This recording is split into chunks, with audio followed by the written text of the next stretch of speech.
Hello and welcome to Legends of Sport. My name is Bill Kennedy, and today we will be discussing the intertwined lives of two famous athletes, Larry Bird and Earvin "Magic" Johnson, in the new book, When the Game Was Ours. Here with us we have author Jackie McMullen, sports columnist for ESPN and formerly the Boston Globe.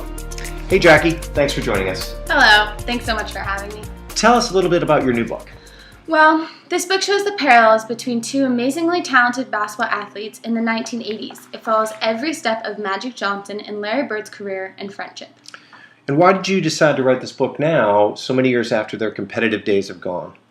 Well, actually, this project has been in process for years. Magic came to me one day and told me that he's been really wanting to do a project with Bird, but needs someone to actually write it down. His original idea was to do a coffee table book.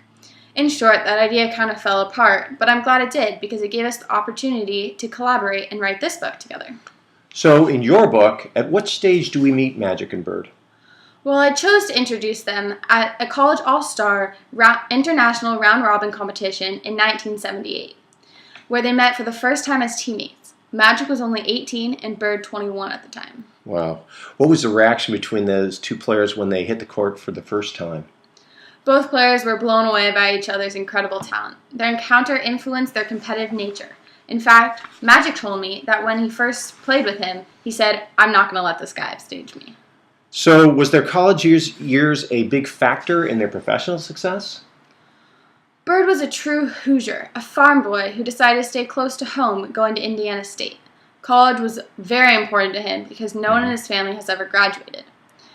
When Bird was offered spots on the NBA teams, he refused them until he finished college. Magic, on the other hand, passed on offers from UCLA and Indiana State, and like Bird, chose to stay in his hometown, playing in Michigan State and Lansing. Wow. Of course, basketball history tells us that these two players would set the standard for basketball competition in the 1980s. But when you look closely at these two players today, what is the legacy that you feel they've left behind? Well, Bird and Magic defined the 1980s sports world like no other. It was a bitter rivalry that forced them both to excel as athletes beyond their natural talents. It began with their NCAA championship showdown in 1979 between Michigan State and Indiana that set the stage for what we know now as March Madness. With Bird on the East in Boston playing for the Celtics and Magic playing for the Lakers, they symbolized the old school work ethic versus showtime, as well as black versus white. It's ironic that they're both from the Midwest, but ended up on opposite coasts playing. How do you think that this played a role in their development as athletes?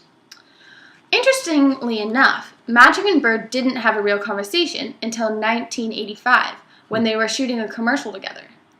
At that point, their rivalry began to transform into a friendship, based on not only basketball, but also their shared roots. Both players represented the Midwestern blue-collar work ethic and great appreciation for their family. They dedicated themselves to the sport of basketball and showed up early to every practice to get better and better.